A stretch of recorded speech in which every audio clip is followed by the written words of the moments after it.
BA भाग प्रथम राजनीति विज्ञान द्वितीय प्रश्न पत्र प्रमुख भारतीय राजनीतिक विचारक। और आज के हमारे विचारक है लोकमान्य बाल गंगाधर तिलक। मित्रों, आधुनिक भारत में राष्ट्रवाद के प्रणेताओं में तिलक का नाम अग्रणी है।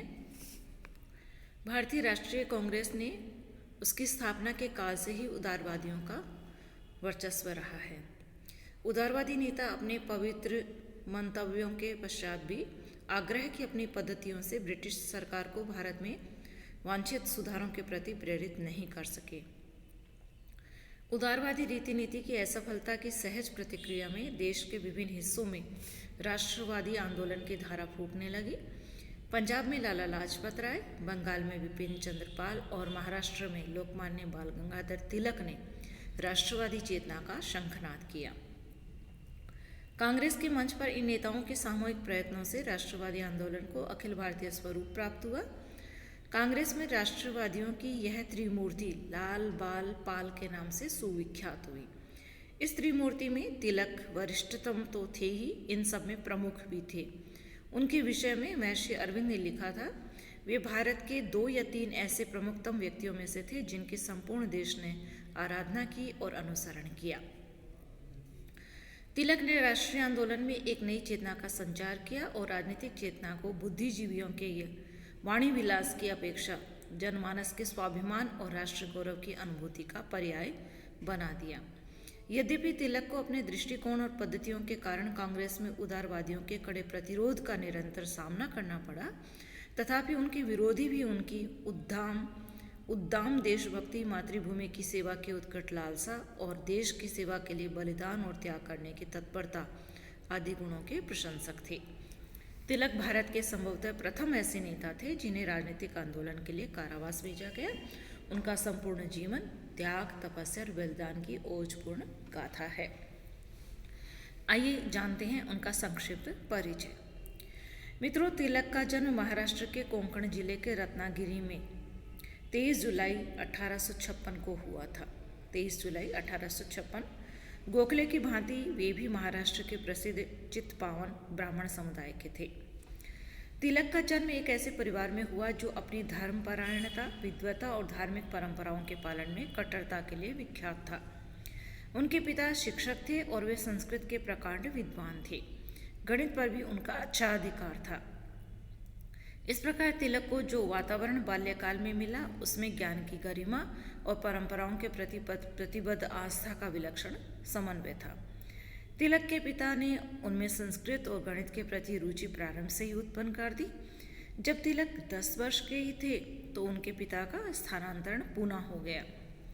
पूना में आने से तिलक को उच्च शिक्षा प्राप्त करने के अवसर सहज ही उपलब्ध हो गए। तिलक ने 1876 में बीए परीक्षा उत्तीर्ण की। उनके सहपाठियों और मित्रों का अनुमान था कि अध्ययन और अनुसंधान में गंभीर रुचि के कारण वे गणित में स्नातकोत्तर उपाधि के लिए अध्ययन करेंगे, किंतु उन्हें इस बात से बहुत आश्चर्य हुआ कि तिलक ने आगे अध्ययन के लिए गणित की अपेक्षा कानून को चुना।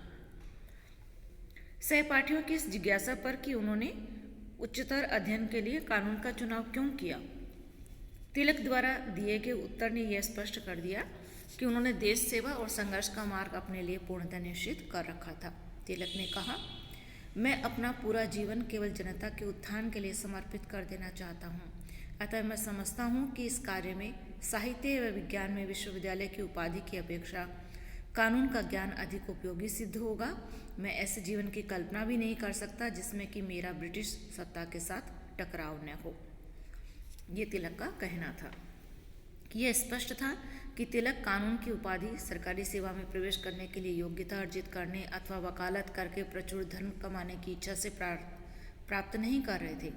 उनका यह दृढ़ विश्वास था कि इस देश में विदेशी शासन का उन्मूलन किया जाना अत्यंत आवश्यक था और ये तभी संभव हो सकता था जब सुशिक्षित नवयुवक सरकारी नौकरियों और सुख सुविधा का जीवन बिताने का मोह छोड़कर स्वयं को, लोगों को जागृत करने और उन्हें ब्रिटिश सत्ता के विरुद्ध संघर्ष करने के लिए संगठित करने में पूर्ण क्षमताओं के साथ समर्पित कर दे। तिलक ने जनता की सेवा के मार्ग का चयन करके उसके लिए सर्वप्रथम जनता को शिक्षित बनाने की आवश्यकता अनुभव की। तिलक विष्णु शास्त्री चिपलूनकर और आगरेकर ने मिलकर पूना में 1 जनवरी 1880 को न्यू इंग्लिश स्कूल का प्रारंभ किया। न्यू इंग्लिश स्कूल की स्थापना तिलक की प्रथम सार्वजनिक गतिविधि थी। तिलक, आगरेकर और चिपलूनकर के प्रयासों से स्कूल ने बहुत अच्छी प्रगति की। 15 वर्ष की अवधि में ही स्कूल में छात्रों की संख्या 1000 से अधिक हो गई। परीक्षा परिणाम की दृष्टि से यह स्कूल पूरी प्रेसिडेंसी में अग्रणी रहने लगा। स्कूल का मुख्य उद्देश्य बालकों को सस्ती पर श्रेष्ठ शिक्षा उपलब्ध कराना था। स्कूल का उद्देश्य विद्यार्थियों को केवल शिक्षित करना नहीं, अपितु उन्हें सार्वजनिक जीवन के प्रति भली भांति प्रशिक्षित करना भी था। यह स्कूल राष्ट्रीय शिक्षा के क्षेत्र में एक प्रयोग था। स्कूल की सफलता का श्रेय इसके संचालकों और शिक्षकों की त्यागवृत्ति और कर्तव्य निष्ठा को जाता था। तिलक ने यह अनुभव कर लिया कि देश में जनता को जागृत करके उसे राष्ट्रीय आंदोलन का सक्रिय भागीदार बनाए बिना कोई क्रांतिकारी परिवर्तन संभव नहीं था। तिलक ने राष्ट्रीय जागृति और जनता को शिक्षित करने के उद्देश्य से समाचार पत्रों के प्रकाशन का निश्चय किया। 1881 में उन्होंने अंग्रेजी में मराठा और मराठी में केसरी का प्रकाशन प्रारंभ कर दिया। इन पत्रों के प्रकाशन का मुख्य उद्देश्य देश से संबंधित प्रत्येक विषय पर स्वतंत्र दृष्टिकोण का प्रतिपादन करना तथा संसार में घट रही घटनाओं का विश्लेषण कर उनसे लोगों को अवगत कराना था। दोनों पत्र, मराठा और केसरी, शीघ्र ही महाराष्ट्र में लोकप्रिय हो गए। इन पत्रों में प्रकाशित विचारों के कारण तिलक और आगरेकर को भारी कष्ट भी सहने पड़े। कोल्हापुर के दीवान राव बहादुर ने इन पर मानहानि का एक मुकदमा दायर किया, जिसमें दोनों को 4 महीने के कारावास की सजा सुनाई गई। जेल में दोनों को भारी कष्ट उठाने पड़े, किंतु इस कारावास के कारण इन दोनों नेताओं को जनता से अत्यंत प्रशंसा और सम्मान प्राप्त हुआ और कारावास के पश्चात वे प्रभावशाली जननायक के रूप में प्रतिष्ठित हुए। तिलक को महाराष्ट्र प्रांत के प्रमुख नेता के रूप में मान्यता प्राप्त हो गई। स्कूल की गतिविधियों को सुचारू ढंग से चलाने के लिए तिलक, आगरेकर और उनके सहयोगियों ने इसे एक सार्वजनिक संस्था का रूप देने का निश्चय किया। उन्होंने 1885 में दक्खन एजुकेशन सोसाइटी के नाम से एक सार्वजनिक संस्था की स्थापना की। सोसाइटी ने बम्बई के गवर्नर सर जेम्स फर्ग्यूसन के नाम से एक कॉलेज स्थापित करने का निश्चय किया। कई रियासतों के शासकों ने कॉलेज स्थापना करने के लिए सोसाइटी को मुक्त हस्त से धन प्रदान किया। दक्खन एजुकेशन सोसाइटी में तिलक और आगरेकर के मतभेद हो गए, किंतु ये मतभेद व्यक्तिगत नहीं थे। व्यापक सार्वजनिक प्रश्नों, समाज सुधार की वरीयता, भारतीय संस्कृति के प्रति दृष्टिकोण आदि के संबंध में दोनों के दृष्टिकोण में विद्यमान भिन्नता के कारण आगरेकर और तिलक साथ साथ काम न कर सके और तिलक ने दक्खन एजुकेशन सोसाइटी का परित्याग कर दिया। आगरेकर ने सुधारक के नाम से एक अलग समाचार पत्र का प्रकाशन प्रारंभ किया। सोसाइटी से अलग होने के पश्चात तिलक ने भी अपना सारा समय केसरी और मराठा के संपादन कार्य में लगाना प्रारंभ कर दिया। मित्रों, तिलक प्रकांड विद्वान थे। उन्होंने वेदों, उपनिषदों और अन्य प्राचीन भारतीय ग्रंथों का गहन अध्ययन किया। उन्होंने दी आर्कटिक होम इन द वेराज, ओरामन, वैदिक क्रोनोलॉजी एवं वेदांग, ज्योतिष आदि ग्रंथों की रचना की। उनका ग्रंथ गीता रहस्य भारतीय दर्शन में उनकी पेठ और मौलिक अंतर्दृष्टि का स्पष्ट प्रमाण है। केसरी और मराठा के संपादक के रूप में तिलक ने सरकारी नौकरशाही की दमनकारी नीति के विरुद्ध अभियान छेड़ दिया। इन दोनों पत्रों में प्रकाशित लेख जनता को जागरण और स्वाभिमान का संदेश देते थे। जनता में प्राचीन संस्कृति के प्रति आत्मगौरव का भाव विकसित करने के उद्देश्य से तिलक ने गणपति उत्सव को एक नया स्वरूप प्रदान किया और प्राचीन जननायकों के प्रति सम्मान का भाव विकसित करके जनता के स्वाभिमान को जागृत करने के उद्देश्य से उन्होंने शिवाजी नामक उत्सव प्रारंभ किया। इन उत्सवों को प्रारंभ करते समय तिलक के सामने यूनानी इतिहास का यह उदाहरण था कि ओलंपिक खेलों को राजकीय पर्व के रूप में रूपांतरित कर यूनानियों ने छोटे छोटे नगर राज्यों को सांस्कृतिक एकता के सूत्र में पिरोकर राष्ट्रीयता की भावना को विकसित कर लिया था। यद्यपि गणपति जैसा महोत्सव जैसा समारोह हिंदू जनता की धार्मिक भावनाओं से संबद्ध था, तथापि इन्हें प्रारंभ करने का तिलक का प्रयोजन केवल धार्मिक नहीं था। वे गणपति उत्सव के माध्यम से राष्ट्रीय स्वाभिमान, चेतना और सामाजिक एकता स्थापित करना चाहते थे। शिवाजी उत्सव का प्रयोजन भी जनता में जागृति का संदेश प्रसारित करना था। तिलक कार्लाइल और इमर्सन की इस पंक्ति में विश्वास रखते थे कि ऐसा राष्ट्र जो अपने जननायकों का सम्मान करना नहीं जानता कभी प्रगति नहीं कर सकता। तिलक की मान्यता थी कि अपने प्राचीन जननायकों के प्रति सम्मान प्रदर्शित करके जनता में आत्म बलिदान और राष्ट्र के हितों के लिए संघर्ष करने की प्रवृत्ति अंकुरित होती है। महाराष्ट्र की जनता के मध्य ऐसी भावना उत्पन्न करने के लिए तिलक को शिवाजी सर्वाधिक उपयुक्त चरित्र प्रतीत हुए। कालांतर में शिवाजी महोत्सव का क्षेत्र महाराष्ट्र तक सीमित नहीं रहा तथा वह राष्ट्रीय स्वाभिमान के प्रतीक के रूप में देश के अन्य भागों में भी मनाया जाने लगा। इन दोनों उत्सवों के माध्यम से तिलक वास्तविक अर्थ में जननायक बन गए और उनकी लोकप्रियता में असीम वृद्धि हुई। 1896-97 में पूना में भयंकर प्लेग फैला। तिलक ने प्लेग से पीड़ित जनता की प्राणपण से सेवा की। प्लेग की रोकथाम के नाम पर उस समय ब्रिटिश अफसरशाही ने उच्च श्रृंखलता और सत्ता के अहंकार का खुला प्रदर्शन किया। धार्मिक स्थानों और पूजा स्थलों की पवित्रता को भी नष्ट किया गया। पुरुषों और महिलाओं के साथ दुर्व्यवहार किया गया। तिलक अफसरशाही के इस दुर्व्यवहार से वो क्षुब्ध हुए और उन्होंने प्लेग की रोकथाम के अभियान के दौरान सरकारी ज्यादतियों का खुला विरोध किया। सरकारी अधिकारियों के प्रति जनता में फैले रोष का परिणाम ब्रिटिश अधिकारी रैंड व उसके सहयोगी की हत्या के रूप में सामने आया।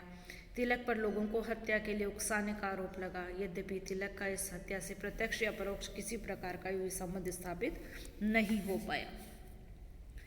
प्लेग के दौरान समर्पित जनसेवा की भावना तथा केसरी और मराठा में देशभक्तिपूर्ण ओजस्वी विचारों के प्रकाशन द्वारा तिलक ने जनता के मानस में एक दृढ़, निर्भीक और ब्रिटिश विरोधी नेता के रूप में छवि बना ली। इन दोनों समाचार पत्रों में तिलक द्वारा प्रकाशित विचार तथा तिलक की सार्वजनिक गतिविधियों ब्रिटिश अधिकारियों की आंखों में खटकने लगी। इस संदर्भ में तिलक की भूमिका के विषय में टाइम्स ऑफ इंडिया नामक समाचार पत्र ने टिप्पणियां की। उन टिप्पणियों से यह अर्थ निकलता था कि तिलक ने रैंड के हत्यारों को हत्या के लिए उकसाया है। तिलक ने उक्त समाचार पत्र के विरुद्ध मानहानि का मुकदमा दायर करने का निश्चय किया। इस उद्देश्य से जब वे बंबई गए तो उन्हें गिरफ्तार कर लिया गया और उन पर राजद्रोह का मुकदमा चलाया गया। तिलक को राजद्रोह के आरोप में 18 महीने की सजा सुनाई गई। राजद्रोह के इस मुकदमे ने तिलक की स्वतंत्र गतिविधियों पर थोड़े समय के लिए रोक अवश्य लगा दी, किंतु इससे उनकी प्रतिष्ठा प्रांतीय स्तर से बढ़कर अखिल भारतीय हो गई। पूरे राष्ट्र ने उनकी दृढ़ता और देशभक्ति की सराहना की तथा वे एक राष्ट्रवादी नेता के रूप में पूरे देश में प्रतिष्ठित हो गए। उनकी कार्यशैली और विचारों के विरोधी भी तिलक के कारावास से दुखी हुए। कांग्रेस के अधिवेशन में भाषण देते हुए सुरेंद्रनाथ बनर्जी ने कहा कि तिलक के बंदी होने के कारण सारा राष्ट्र रो रहा है। 1889 में तिलक भारतीय राष्ट्रीय कांग्रेस में सम्मिलित हुए। उस समय कांग्रेस में उदारवादी नेताओं दादाभाई नौरोजी, फिरोज शाह मेहता, दिनेशा बोचा आदि का वर्चस्व था। गोपाल कृष्ण गोखले भी तिलक के साथ ही कांग्रेस में सम्मिलित हुए थे। तिलक ने शीघ्र ही अनुभव किया कि कांग्रेस जनता को जागृत करने और ब्रिटिश प्रशासन की दमनकारी नीतियों के विरुद्ध प्रभावकारी जन आंदोलन संगठित करने के कार्य में सफल नहीं हो पा रही थी। वह एक ऐसे निस्तेज संगठन के रूप में कार्य कर रही थी जो साल में एक बार किसी बड़े शहर में अपना अधिवेशन आयोजित कर ले और ब्रिटिश सरकार की कुछ नीतियों की आलोचना करते हुए प्रस्ताव पारित कर ले। तिलक की यह दृढ़ मान्यता बन गई कि उदारवादियों की पद्धतियों, ज्ञापन, आग्रह और अनुनय से कोई लाभ नहीं होने वाला था तथा ब्रिटिश सरकार को भारत की जनता की आकांक्षाओं के प्रति संवेदनशील बनाने के लिए अधिक प्रभावशाली उपाय अपनाए जाने की आवश्यकता थी। कांग्रेस में उदारवादियों से तिलक के गंभीर मतभेद शीघ्र प्रकट हो गए। वे बिपिन चंद्र पाल और लाला लाजपत राय के साथ मिलकर कांग्रेस में राष्ट्रवाद के प्रखर प्रवर्तक बन गए, किंतु वह उग्रवाद की नहीं, हिंसक या कानून विरोधी गतिविधियों से प्रेरित नहीं था, अपितु इस आग्रह पर आधारित था कि ब्रिटिश शासन से मुक्ति के लिए भारतीय जनता में राष्ट्र गौरव का भाग जागृत किया जाना चाहिए और उसे स्वाधीनता की प्राप्ति के लिए संघर्ष हेतु संगठित और प्रेरित किया जाना चाहिए। कांग्रेस के बनारस अधिवेशन में तिलक और अन्य राष्ट्रवादियों को पर्याप्त सफलता मिली। तिलक के प्रयत्नों से कांग्रेस द्वारा बंगाल के विभाजन के रूप में लॉर्ड कर्जन द्वारा भारतीय जनता की अस्मिता को दी गई चुनौती का मुकाबला स्वदेशी और बहिष्कार के अस्त्रों द्वारा किए जाने का प्रस्ताव पारित किया गया। तिलक ने स्वदेशी और बहिष्कार के विचारों को सफल जन आंदोलन में परिणत कर दिया। इन आंदोलनों की सफलता तिलक की अद्भुत संगठनात्मक क्षमता और जनता पर उनके गहरे प्रभाव की परिचायक थी। कांग्रेस में उदारवादियों और राष्ट्रवादियों के मध्य मतभेद बढ़ते ही गए। उदारवादियों के आंदोलन के संवैधानिक साधनों में तिलक को आस्था नहीं थी। संवैधानिक साधनों के आग्रह पर तिलक कटाक्ष करते थे कि क्या भारत में भारतीय दंड संहिता के अलावा भी कोई और संविधान है। उदारवादियों और उग्रवादियों के मध्य मतभेद की दुखद परिणति 1907 में सूरत में कांग्रेस के विभाजन के रूप में हुई। तिलक ने ब्रिटिश शासन की दमनकारी नीति के विरुद्ध जन आंदोलन की आवश्यकता को समझा था। उन्होंने स्वराज्य, स्वदेशी, राष्ट्रीय शिक्षा और बहिष्कार के 4 अस्त्रों को अपनाए जाने की आवश्यकता प्रतिपादित की। सरकार की दमनकारी नीतियों के विरुद्ध देश में कई स्थानों पर हिंसक आंदोलन और क्रांतिकारी गतिविधियां भी प्रारंभ हो गई। मुजफ्फरपुर में खुदीराम बोस ने बम फेंका। इस बम कांड के संदर्भ में केसरी में लिखे गए लेखों के कारण तिलक पर पुनः राजद्रोह का मुकदमा चलाया गया और उन्हें 6 वर्षों तक के लिए मांडले जेल में भेज दिया गया।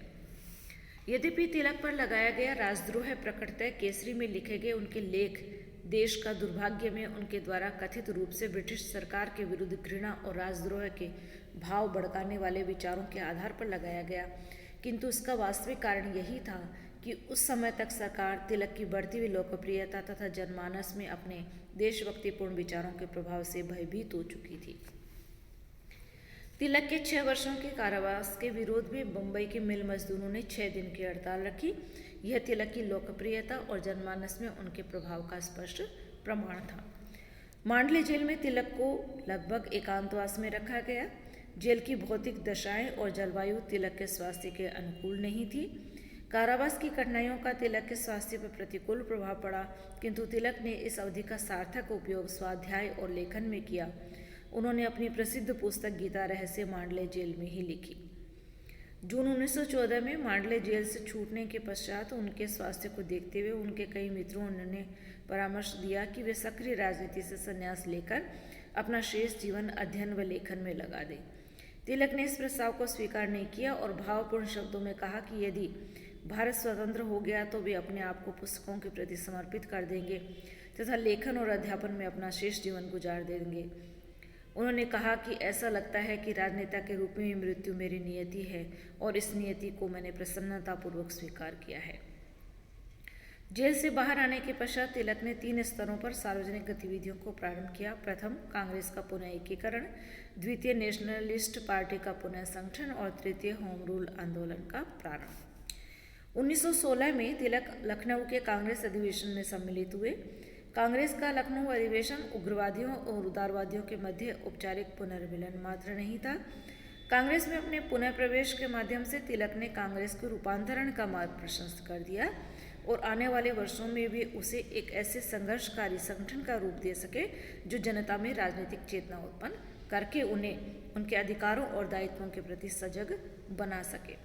इसी समय तिलक ने अपना प्रेरणास्पद नारा स्वराज्य मेरा जन्मसिद्ध अधिकार है और मैं इसे लेकर ही रहूंगा घोषित किया।